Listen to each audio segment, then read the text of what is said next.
This is Miss Melinda. Welcome to my Spontaneous Smart Diva show. Tonight we are continuing our law class. Same thing, the judicial system. And we are now starting a new rhetoric for under the judicial system. And actually, this I get to a certain point, so I'm doing like a few words, that I give you the definitions, that are under that are the the American court system. Okay, but then I'm going to get to closer to the end of this whole thing, but I don't finish. There's more topics of discussion under the American court. We're just starting the second part of the judicial system called the American court system. And so, but I did get to make it as far to the U.S., the United States, I think, Constitution. And I did the whole long paragraphs. And I thought that'd be great. So I did make it far, but then we'll have to do the rest of this specific one. I didn't write. I forgot to write. I forgot to write the word. It's the American court system, but that's the second title out of the 4 titles that we're going to learn. Quit looking away, Melinda. The American court system is the second title we're learning, and there's 2 more, all under the judicial system. I didn't write the word, I forgot. But anyway, let's just move along here. Okay, so,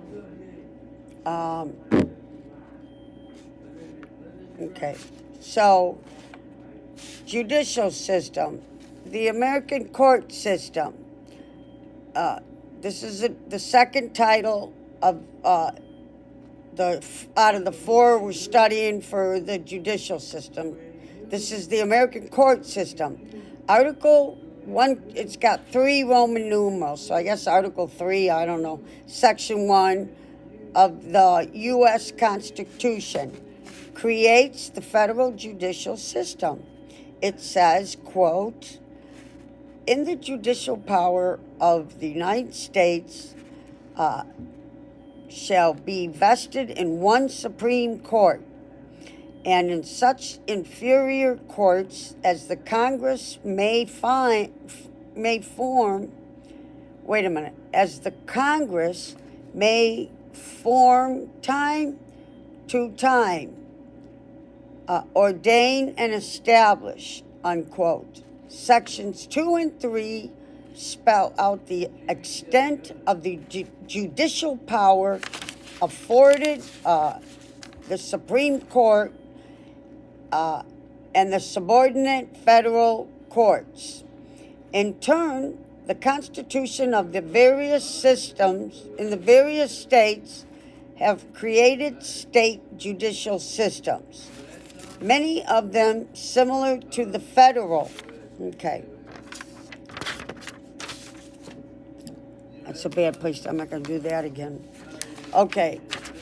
Judicial system, the American judicial system, is composed of the federal courts created by the Constitution or Congress under its constitutional powers, and the state courts created by state constitutions and legislatures. The American court system, okay, here's the next rhetoric for under the American court system. The courts. The term court has several meanings. One meaning encompasses all the persons who are assembled for the administration of justice. These include the judge or judges, clerk, marshal, bailiff, court reporter such as me, or public. Okay? And then, oh, and a public stenographer is also one of those. Okay. So jurors and attorneys, okay. I can't get my head. All right, here I am.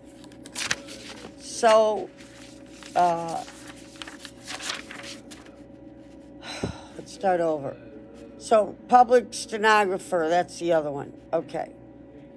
So, jurors and attorneys, court may also refer to the hall, comma, chamber, or place where a judicial proceeding is being held.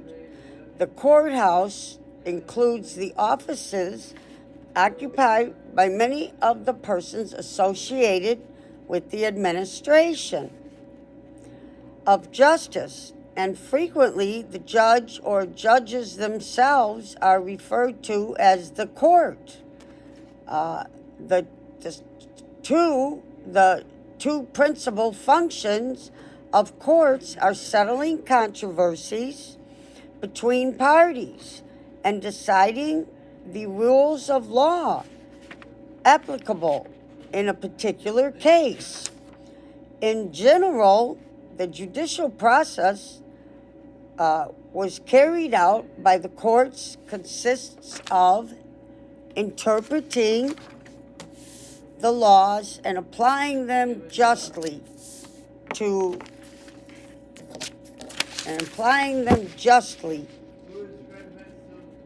all cases arising in litigation. Most courts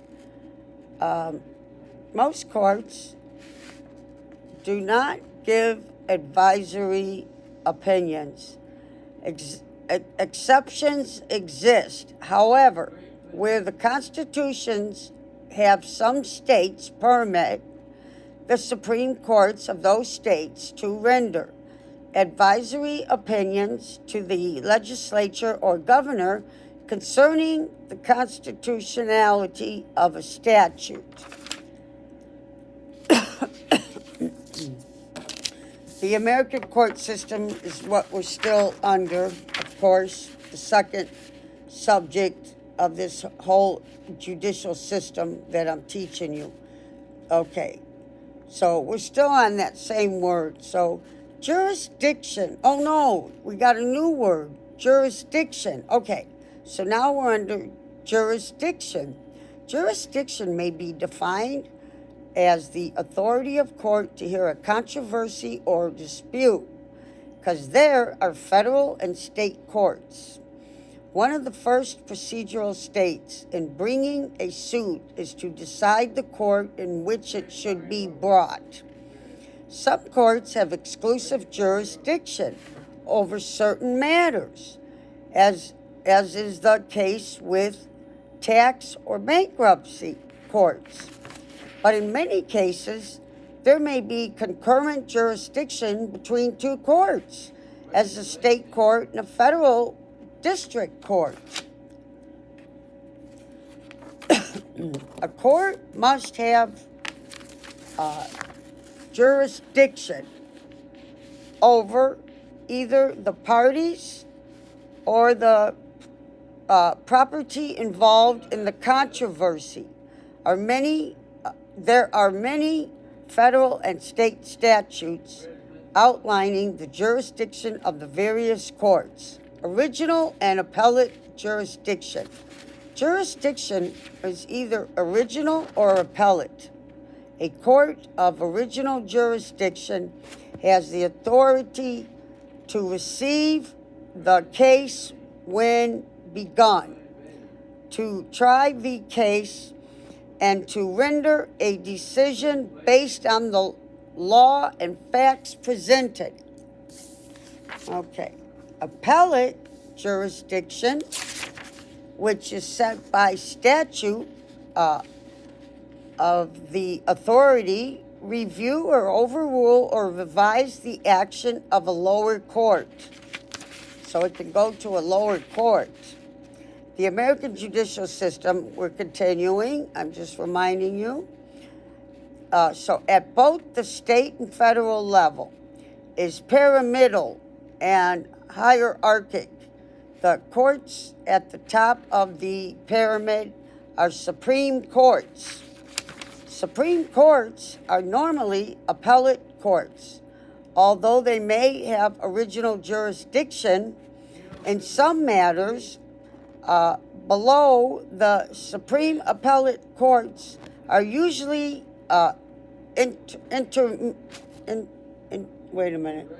intermediate appellate.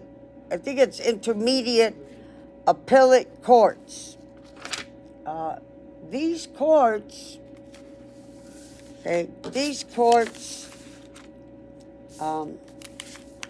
hold on, I got to pick the page up. All right. These courts generally hear most initial appeals and have appellate jurisdiction and supervisory control over the trial courts, except as laws provide otherwise. Over the trial courts, except as laws provide otherwise. But they are also courts of original jurisdiction. In certain areas prescribed by constitution or statute, trials courts are courts of either general or limited jurisdiction, whose decisions are subjected to review by appellate courts. So we have concurrent and exclusive jurisdictions. We're still in the American court system, of course. So jurisdiction is exclusive when only one court is empowered by law to hear the case in question. It's concurrent when the plaintiff has a choice of courts in which to initiate litigation. Okay, our next word for under the American court system, our next word is equity. We had equity law the other day under something else, but this is equity. It doesn't say equity law, so it's going to be probably a different definition. So this is equity. Most courts have general jurisdiction, serve as both courts of common law and courts of equity. When these courts maintain separate dockets, agendas for law and equity cases, they will follow different. They will follow different procedures for each docket. When these courts are allowed to combine law and equity cases, they may award both money damages, financial compensation, and equitable relief. Remedial measures, some states continue to maintain completely separate courts of equity, known as chancery.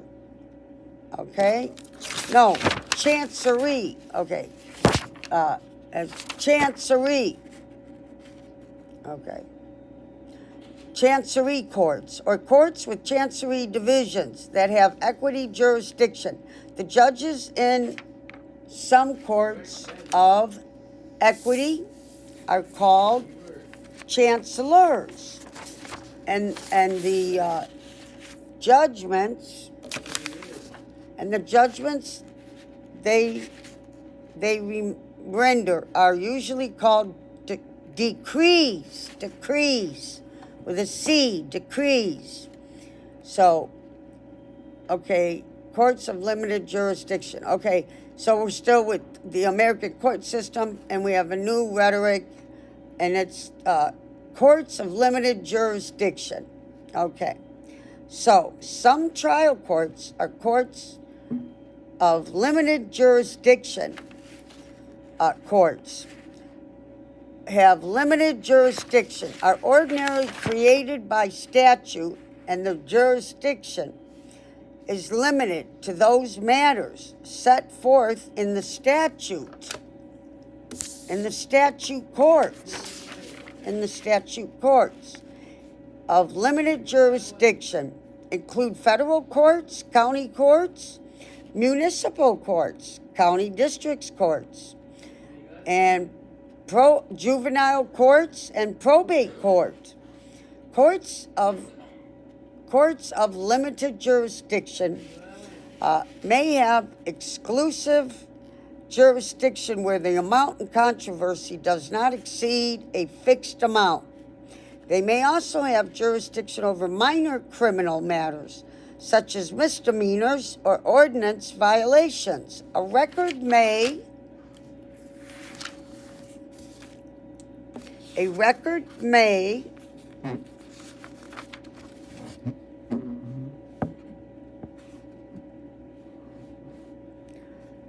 okay, so a record, you can't have that like that. I have to put it this way, Melinda. Well, I don't want the table in there.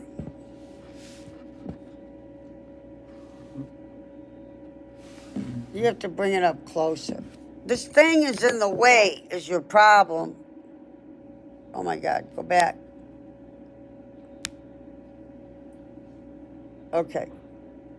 So, all right, so here you are. Let's continue. Sorry about that. I just got all disshuffled here.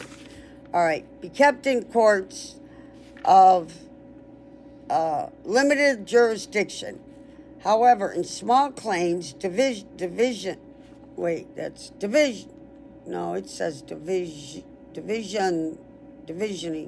I think it's supposed to be, okay. However, in small claims, divisioning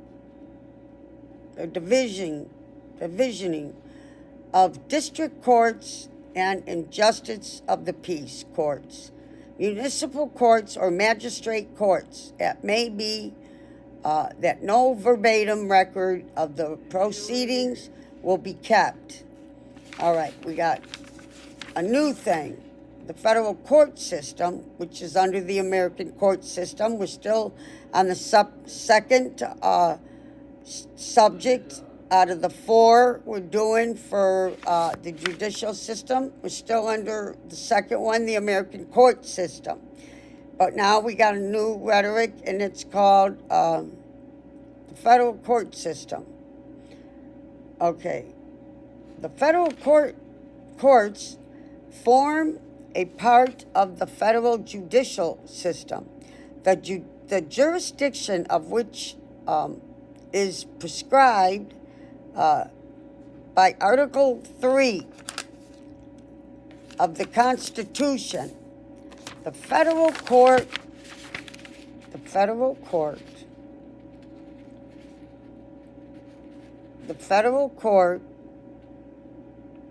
of the Constitution. The federal court system consists of a Supreme Court of the United States, 13 federal courts of appeals, a large number of district courts that serve as courts of general jurisdiction, and a number of specialized courts created by the Congress under the necessary and proper clause of Article 1.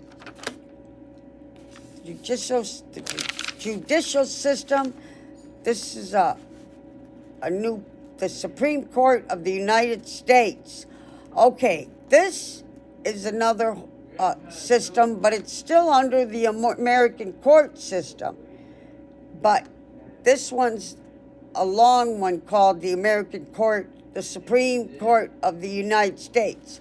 So I wanted to write the whole thing for you guys and finish the whole definition, I wanted to finish the whole definition for you guys for the Supreme Court of the United States. So we don't get confused. We hear it all at once, and it'll stick better. But we all need to watch these videos over and over till they really stick in our head.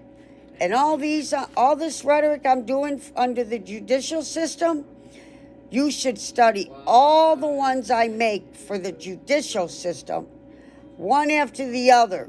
Put them all together, even if they're not physically together on my screen when they're posted. You study all the judicial system videos together at one time and watch them over and over, and then we'll get it. Okay, so here we go. We are doing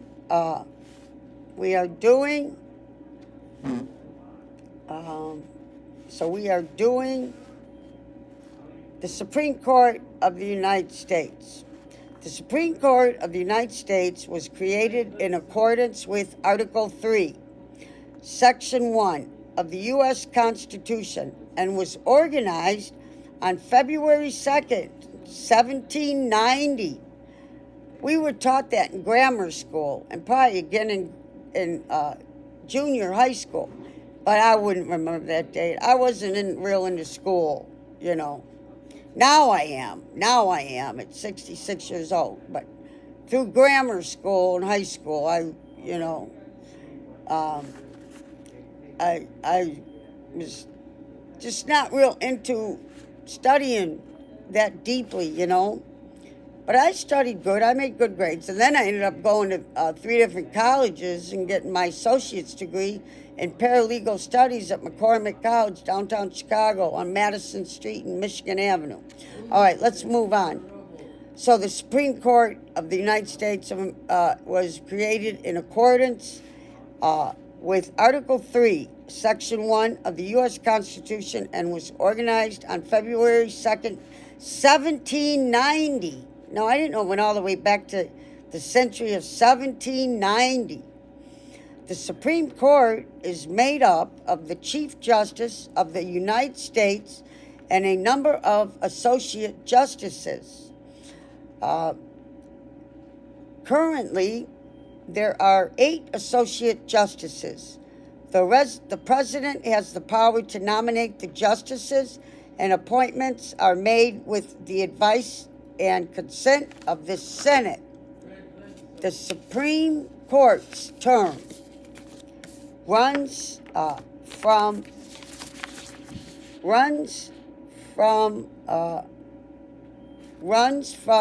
the first Monday.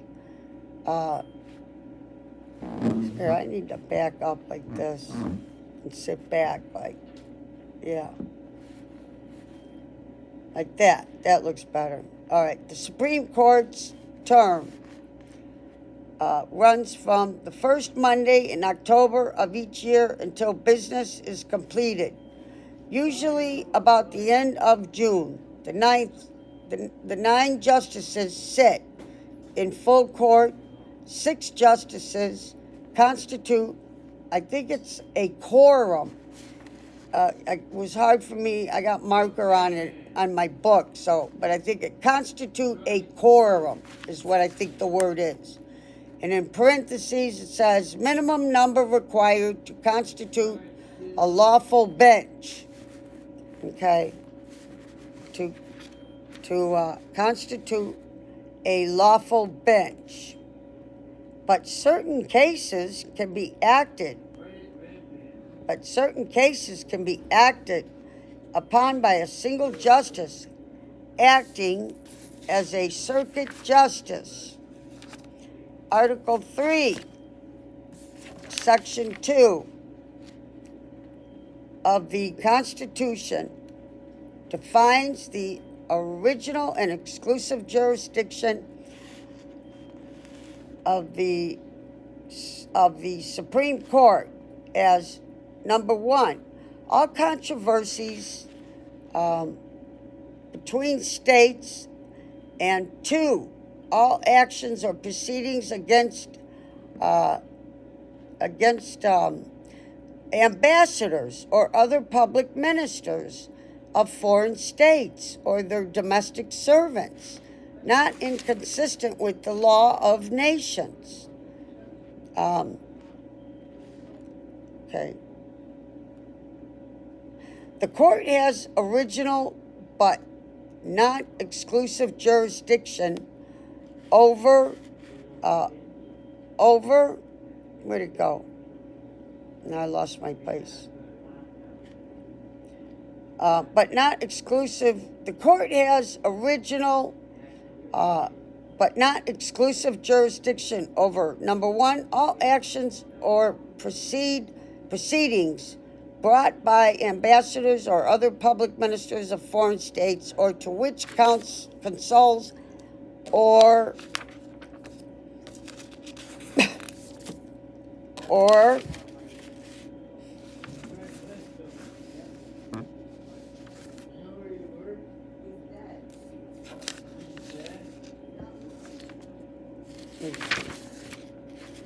right, or vice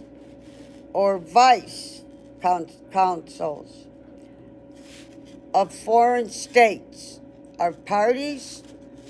All controversies between the United States and a state. 3, all actions or proceedings by a state against the citizens of another state or against aliens.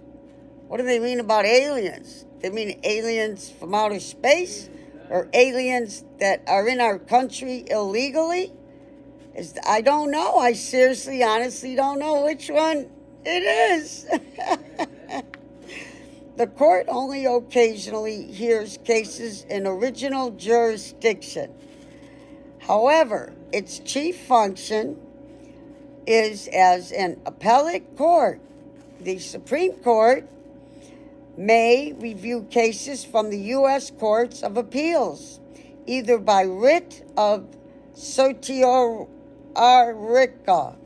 written mandate, to call up the records of a subordinate court, granted to petitioners that are party to any civil or criminal case, or by certification of a question of federal law in a civil or criminal case by a court of appeals. Both of these appeals are granted at the court's discretion. There is also a very limited right of direct appeal from a 3-judge district court panel. A majority of Supreme Court cases come on petition for certiorari. The Supreme Court may also review by writ of certiorari the final judgment of the highest court, have a state in which a decision on a case may be rendered.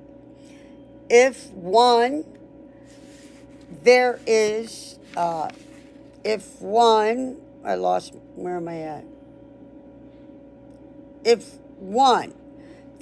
question as to the validity, I know how to say it,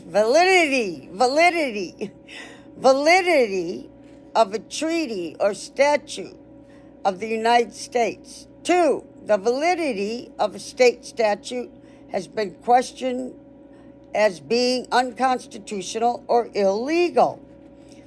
Or 3, a title, right, privilege, immunity is claimed under the Constitution or treaties or statutes of the United States. The Supreme Court normally reviews fewer than 100 cases each year, have more than 10,000 requests for review. The Supreme Court also possesses statutory power to prescribe rules of procedure to be followed in the lower federal courts.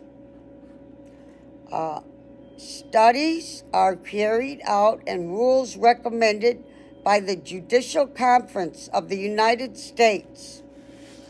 The main policy making group for the federal judiciary, the Supreme Court has set rules of procedure governing such matters as bankruptcy proceedings, civil law, and criminal law. These rules of procedure for the federal courts are published with the decisions of the Supreme Court in the United States reports, U.S., and also as appendices to some of the titles of the United States Code. Now that's the end, but I had a page lounging there when I was in my room,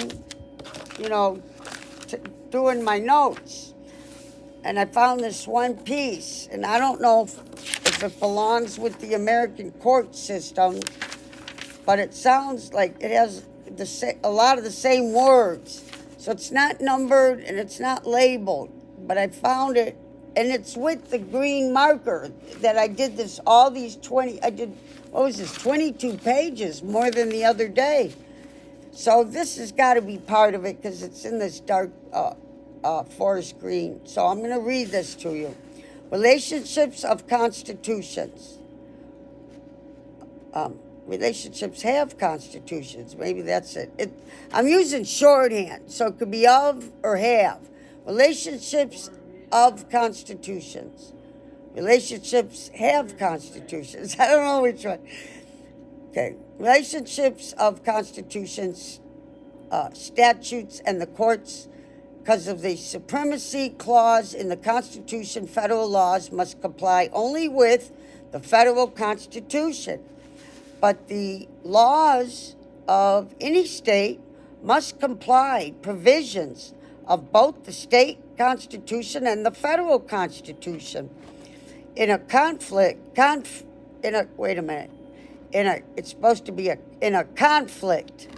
between a federal and state law, the federal law preempts the state law. I want to read that part one more time.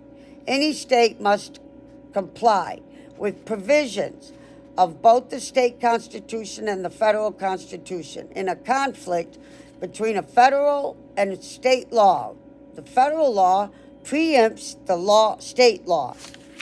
Okay, so we got it all. And let me put this down. I really enjoyed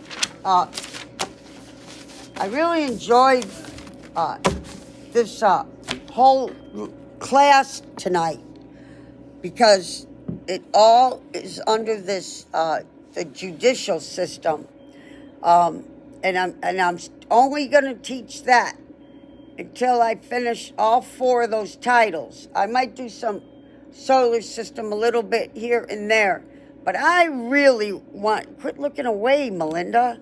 I really want you to focus on learning this whole judicial system with the 4 categories. So you have to read all 4 categories and every word that goes under the words under the category. Each category has a bunch of words, so you have to learn. I've given you the definitions verbally, so you have to watch my talk videos. Stick a real lot with this judicial as your first. If you want to sit down and you want to study, and watch my classes on YouTube. Gather up, I'm not going to be able to have them physically together, I don't think. But you will see the titles, and they won't be far apart. And you take all the titles, and I will label it. in a real way where you can put those together. So, because without all four subjects for the judicial system, without you knowing all four subjects together, that they are together. If I have one lost over, because it was recorded, you know, a week or two I hadn't been back, then you have to go over there to that one. I will make it all clear for you. You'll have to read them all four of this. And otherwise, you're not going to understand, and you're just going to be all over the place. But I'll do a few other things. I might give you some law rhetoric to do. I just don't want to, and if anything, the other big focus is like the solar system and the whole universe. I might do some of that. But I'm really into this law class right now. So my next class will probably be continuing under the American court system. So we can finish, what I'm going to do next class is going to be, the next class is going to be finishing the rest of the American court system. And then we'll be ready to start the third subject of the judicial system. So, next class, I'm going to finish the American court system, because I got the longest page. The U.S. Constitution is the longest word, topic under the American court system. So we will finish the American court system next class. So how has everybody been doing? It was a beautiful warm day in Chicago. I don't know how it's been wherever you're living, but we've been having sunny and warm weather every day in Chicago. Just beautiful weather. And I'm loving every minute. I would have liked to have had a snow blizzard on Christmas Eve and Christmas Day, like Chicago always does, but didn't happen. I'm trying to remember if I said we had a green Christmas not that long ago. I feel like just a couple years ago I was saying, it's our first green Christmas. This was a green Christmas. No, we didn't even have a little light blanket frost snow at all. No, I think it was a complete green Christmas and Christmas Eve.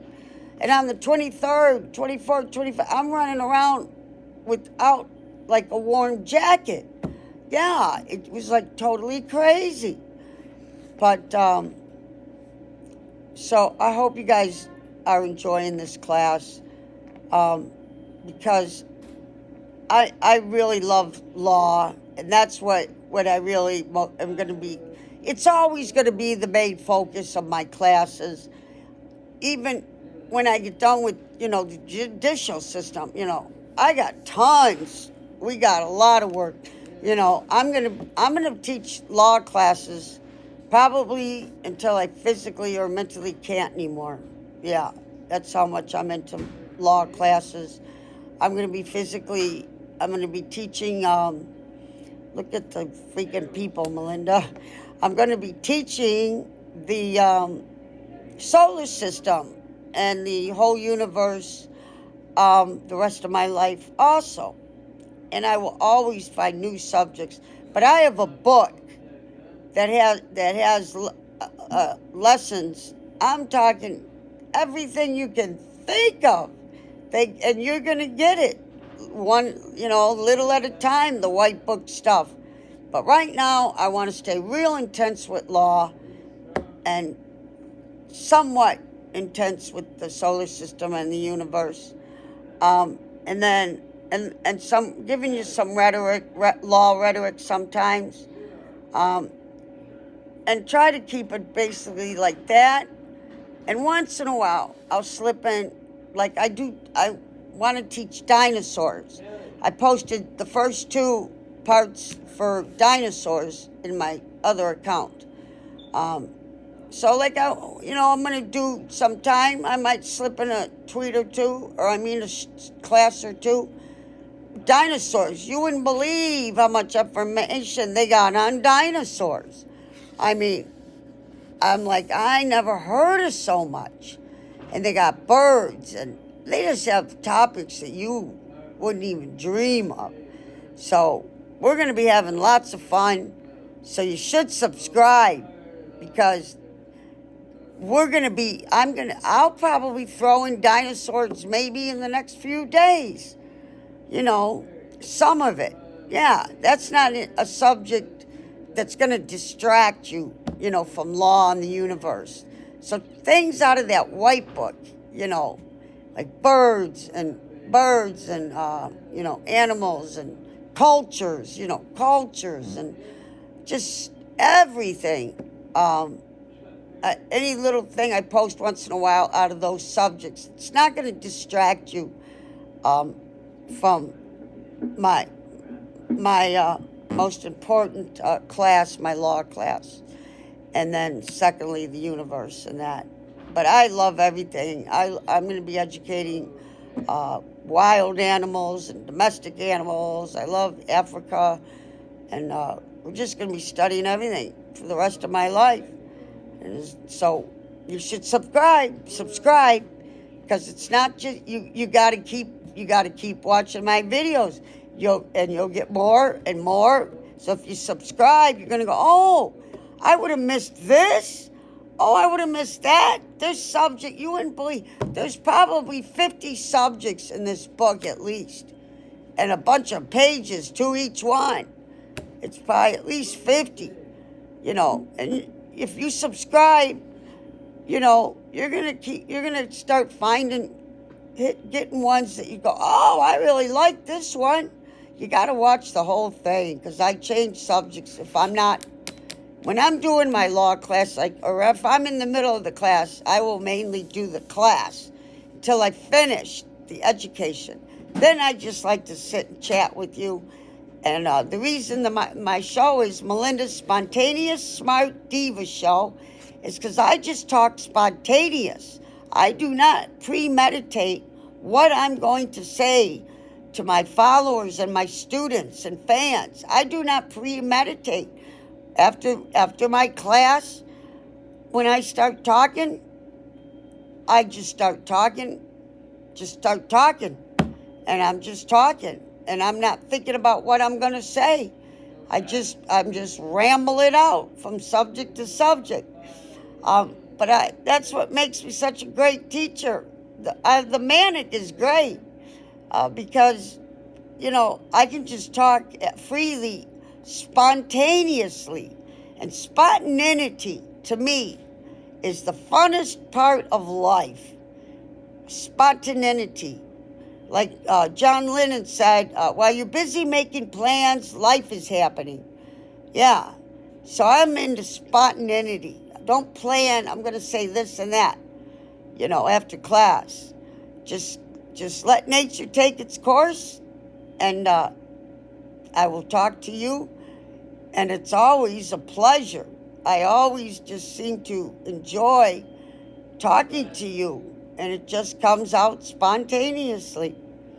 So I'm going to let y'all go so I can upload this. But I'm so diva'd out, and I feel good. So I might do another one, maybe a short one or something. We'll see. All right.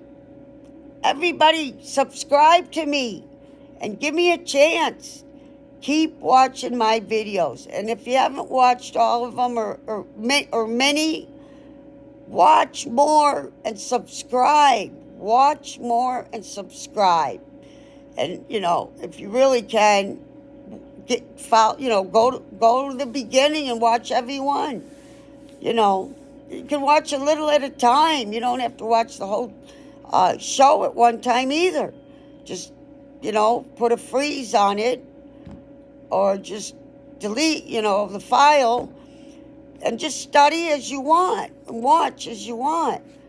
But keep giving it a chance because I'm going to be doing so much.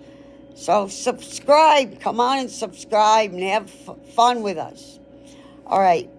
Well, I might get my cocoa and get under my electric blanket. Or I might just get something else to drink and take a break and make one quick more class. We'll see. It'll be real short if I do. Okay, have a nice evening. See my bright white teeth. You can never see my white teeth. This is my white teeth. And I'm talking and you never see my white teeth. All right, I'll see you next class. Have a good night. Bye. I love you all. I keep acting like I'm smoking a cigarette, and I hate cigarettes. I hate tar nicotine. So I'm trying to blow you a kiss. How do you do that? You go, that's how you do it. You go, that's how you do it. I kept going like that and blowing out like that, like I'm smoking a... No, I couldn't think. I knew it was wrong, but I couldn't think how to do it. To blow a kiss, I haven't done it in so many decades. You go, now I forgot again. Hold on. You go, wait a minute. I know it now. Okay.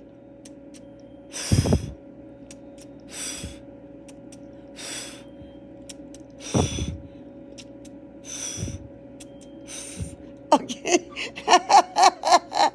How's that? Did I get it right? Okay, good night.